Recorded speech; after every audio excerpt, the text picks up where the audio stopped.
জয় গৌর, জয় নিতাই। আজ 19শে আশ্বিন 1432 ও 6ই অক্টোবর 2025 সোমবার, কোজাগরী লক্ষ্মী পূজা। এই কোজাগরী লক্ষ্মী পূজার দিনে আমি চৈতন্য চরিতামৃত পাঠ করছি। আজ আমি পাঠ করছি শ্রী চৈতন্য চরিতামৃতের মধ্যলীলা প্রথম খণ্ড, দশম পরিচ্ছেদ। শ্রী চৈতন্য মহাপ্রভুর জগন্নাথপুরীতে প্রত্যাবর্তন এবং বৈষ্ণব সহ মিলনের শ্লোক 51 থেকে 65। নারায়ণ হে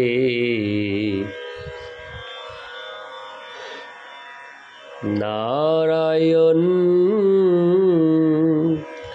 ভবভয় হরিণম নারায়ণ।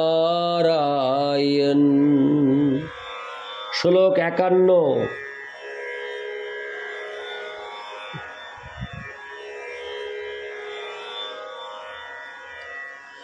তবে মহাপ্রভু তারে কইল আলিঙ্গন, স্তুতি করি কহে রামানন্দ বিবরণ। শ্লোকার্থ।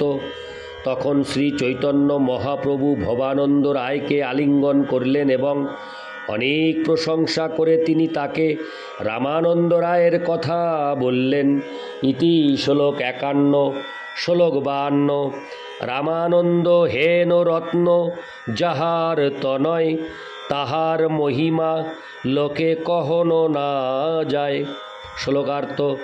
শ্রী চৈতন্য মহাপ্রভু ভবানন্দ রায়ের প্রতি স্তুতি করে বললেন, রামানন্দের মতো রত্ন যার পুত্র, তার মহিমা এ জগতে বর্ণনা করা যায় না। ইতি শ্লোক 52। শ্লোক 53। সাক্ষাৎ পাণ্ডু তুমি তোমার পত্নী কুন্তী, পঞ্চপাণ্ডব তোমার পঞ্চপুত্র মহামতি। শ্লোকার্থ। আপনি সাক্ষাৎ মহারাজ পাণ্ডু এবং আপনার পত্নী হচ্ছেন কুন্তী দেবী। আপনার 5টি মহামতি পুত্র হচ্ছে পঞ্চপাণ্ডব। ইতি শ্লোক 53। শ্লোক 54। রায় কহে আমি শূদ্র বিষয়ী অধম, তবু ভূমি স্পর্শ এই ঈশ্বর লক্ষণ। শ্লোকার্থ। শ্রী চৈতন্য মহাপ্রভুর এই স্তুতি বাক্য শুনে ভবানন্দ বললেন, আমি শূদ্র এবং বিষয়ী অধম, এত অধপতিত হওয়া সত্ত্বেও আপনি আমাকে স্পর্শ করছেন। আপনার এই করুণাই প্রমাণ করে যে আপনি স্বয়ং ভগবান। তাৎপর্য। শ্রীমদ্ ভগবদ্ গীতায় 5:18 বলা হয়েছে, বিদ্যা বিনয় সম্পন্নে ব্রাহ্মণে হবি হস্তিনী, শুনি চৈব সপাকে চ পণ্ডিতা সমদর্শিন। তত্ত্বদর্শী পণ্ডিত, বিদ্যা ও বিনয় সম্পন্ন ব্রাহ্মণ, গাভী, হস্তি, কুকুর এবং চণ্ডাল এদের সকলকে সমদৃষ্টিতে দর্শন করেন। পারমার্থিক মার্গে যারা অনেক উন্নত, তারা মানুষের জড় জাগতিক অবস্থার কোনো গুরুত্ব দেন না। অতি উচ্চ চিন্ময় স্তরে অধিষ্ঠিত ব্যক্তি চিন্ময় পরিচিতির পরিপ্রেক্ষিতে সকলকে দর্শন করেন। তাই তিনি বিদ্বান ব্রাহ্মণ, কুকুর, চণ্ডাল অথবা অন্য সকলের প্রতি সমদৃষ্টি সম্পন্ন। তিনি জড় শরীরটি দর্শন করেন না, চিন্ময় আত্মাকে দর্শন করেন। তাই ভবানন্দ রায় শ্রী চৈতন্য মহাপ্রভুর মহিমা কীর্তন করে বলেছিলেন, তিনি ভবানন্দ রায় শূদ্র ও বিষয়ী হওয়া সত্ত্বেও শ্রী চৈতন্য মহাপ্রভু তাকে অবজ্ঞা করেননি। পক্ষান্তরে তিনি তাকে আলিঙ্গন দান করে ধন্য করেছেন। শ্রী চৈতন্য মহাপ্রভু ভবানন্দ রায় ও তার পুত্র রামানন্দ রায় প্রমুখদের অতি উন্নত পারমার্থিক স্থিতির কথাই বিচার করেছিলেন। ভগবানের সেবকদেরও মনোভাব এরকমই। তিনি জাতি ধর্ম নির্বিশেষে সমস্ত জীবকে আশ্রয় দান করেন। সদ্গুরু সমস্ত মানুষকেই উদ্ধার করেন এবং পারমার্থিক স্তরে অধিষ্ঠিত হতে অনুপ্রাণিত করেন। এই ধরনের ভগবদ ভক্তের শরণাগত হওয়ার ফলে জন্ম সার্থক হয়, সেই সম্বন্ধে শ্রীমদ্ ভাগবতে 2:4-18 বলা হয়েছে।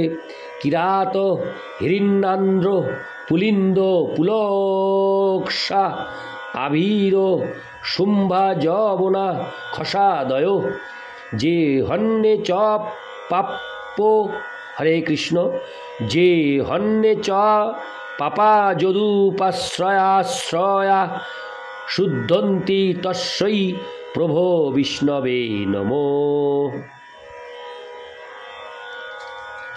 কিরাত হুন, হরে কৃষ্ণ, আমি শ্লোকটি আরেকবার পাঠ করছি। কিরাত হুনান্দ্র পুলিন্দ পুলক্ষা আবীর শুম্ভা যবনা খসাদয় যে হন্যে চ পাপা যদুপাশ্রয়াশ্রয়া শুদ্ধন্তি তস্যৈ প্রভো বিষ্ণবে নমঃ।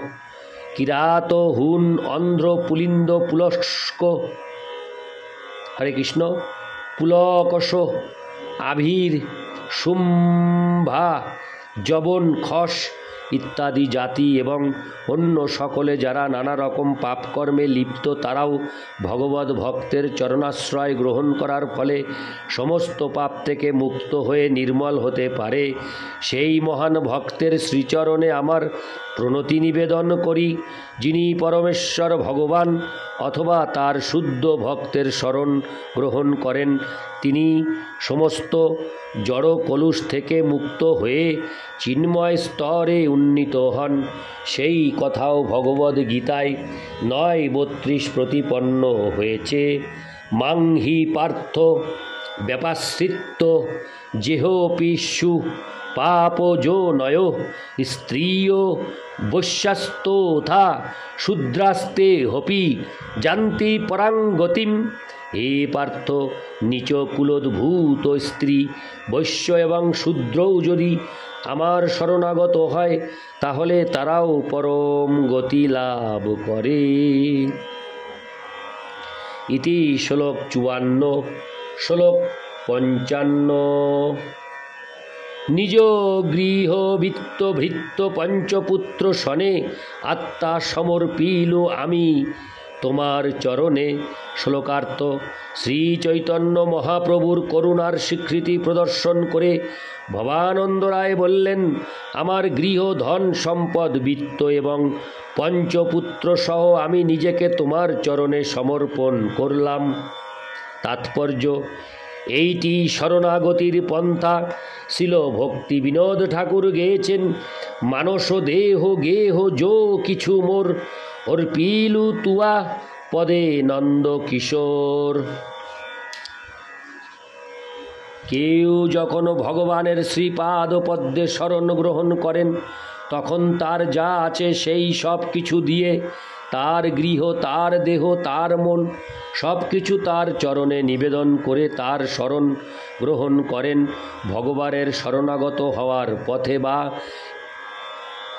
হরে কৃষ্ণ পথে যা কিছু প্রতিবন্ধক অর্থাৎ যা কিছু আসক্তি, তা সবই তৎক্ষণাৎ ভগবানের চরণে নিবেদন করতে হয়।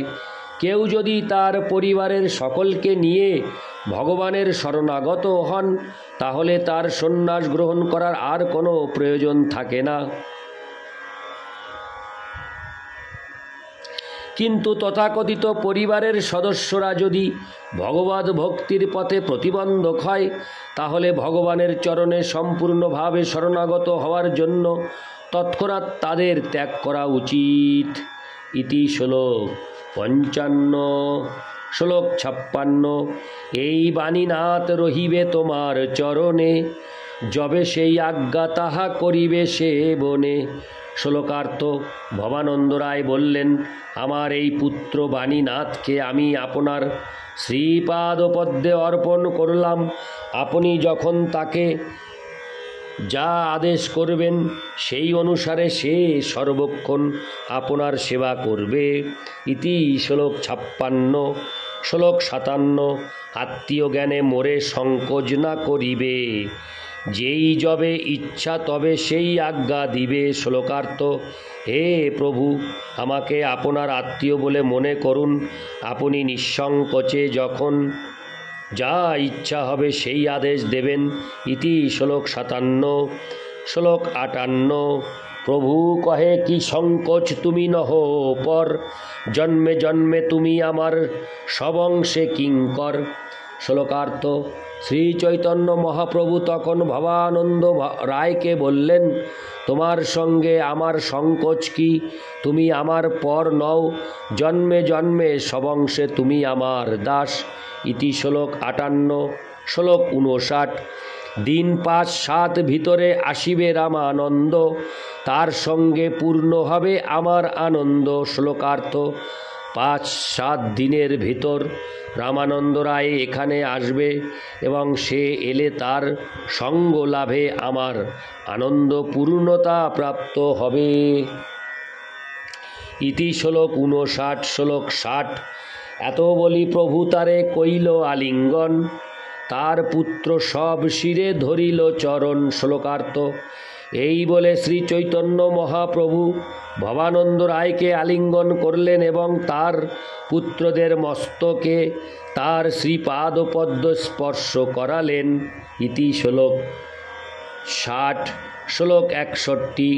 তবে মহাপ্রভু তারে ঘরে পাঠাইল, বাণীনাথ পট্টনায়কে নিকটে রাখিল।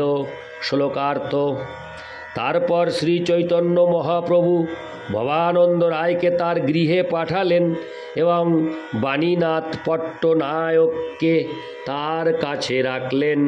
ইতি শ্লোক 61। শ্লোক 62। ভট্টাচার্য সব লোকে বিদায় করাইল, তবে প্রভু কালা কৃষ্ণ দাসে বোলাইল। শ্লোকার্থ: সার্বভৌম ভট্টাচার্য তখন সকলকে বিদায় দিলেন। শ্রী চৈতন্য মহাপ্রভু কালা কৃষ্ণ দাসকে ডাকালেন। ইতি শ্লোক 62। শ্লোক 63 থেকে 65। প্রভু কহে, ভট্টাচার্য শুনহ ইহার চরিত, দক্ষিণ গিয়াছিল ইহ আমার সহিত। ভট্টথারি কাছে গেলা আমারে ছাড়িয়া, ভট্টথারি হইতে ইহারে আনিলু উদ্ধারিয়া। এবে আমি ইহা আনি করিলাং বিদায়, যাহা ইচ্ছা যাহ আমার শনে নাহি আর দায়। শ্লোকার্থ: শ্রী চৈতন্য মহাপ্রভু বললেন, ভট্টাচার্য, এই লোকটির চরিত্র কেমন শোনো। সে আমার সঙ্গে দক্ষিণ ভারতে গিয়েছিল, কিন্তু সে যখন আমাকে ছেড়ে ভট্টথারীদের কাছে চলে যায়, তখন আমি একে ভট্টথারীদের কাছ থেকে উদ্ধার করে নিয়ে আসি। এখন আমি একে বিদায় দিতে চাই। তার যেখানে ইচ্ছা সেখানে যাক, এর প্রতি আর আমার কোনো দায় দায়িত্ব নেই। তাৎপর্য: কালাকৃষ্ণ দাসকে ভট্টথারী নামক যাযাবরেরা স্ত্রী লোকের প্রলোভন দেখিয়ে প্রলুব্ধ করেছিল। মায়া এত প্রবল যে কালাকৃষ্ণ দাস শ্রী চৈতন্য মহাপ্রভুর সঙ্গ ত্যাগ করে যাযাবর রমণীদের সঙ্গ করতে গিয়েছিল। জীব তার ক্ষুদ্র স্বাতন্ত্র্যের ফলে শ্রী চৈতন্য মহাপ্রভুর সঙ্গ লাভ করা সত্ত্বেও মায়ার দ্বারা প্রলোভিত হয়ে মহাপ্রভুর সঙ্গ ত্যাগ করতে পারে। মায়ার প্রভাবে যে সম্পূর্ণভাবে মোহিত হয়েছে, সেই দুর্ভাগাই কেবল শ্রী চৈতন্য মহাপ্রভুর সঙ্গ ত্যাগ করতে পারে।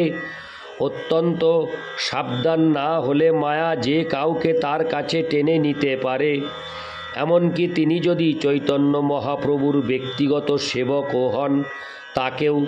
সুতরাং অন্যদের আর কি কথা। ভট্টথারীরা তাদের স্ত্রীলোকদের প্রলোভন দেখিয়ে তাদের সংখ্যা বৃদ্ধি করত। এর থেকে স্পষ্টভাবে প্রমাণিত হয় যে ভগবানের সঙ্গ থেকে যে কেউ যে কোনো সময়ে অধঃপতিত হতে পারে। কেবল তার ক্ষুদ্র মাত্রের একটু অপব্যবহার করলেই হলো। ভগবানের সঙ্গ থেকে একবার বিচ্ছিন্ন হলে জড়জগতের দুঃখ দুর্দশা ভোগ করতে হয়। শ্রী চৈতন্য মহাপ্রভু যদিও কালাকৃষ্ণ দাসকে বর্জন করেছিলেন, তবুও তাকে আর একটি সুযোগ দেওয়া হয়েছিল, যা পরবর্তী শ্লোকে বর্ণিত হবে। ইতি শ্লোক 63 থেকে 65। নারায়ণ হে নারায়ণ ভবভয় হরণম নারায়ণ। জয় গৌর, জয় নিতাই।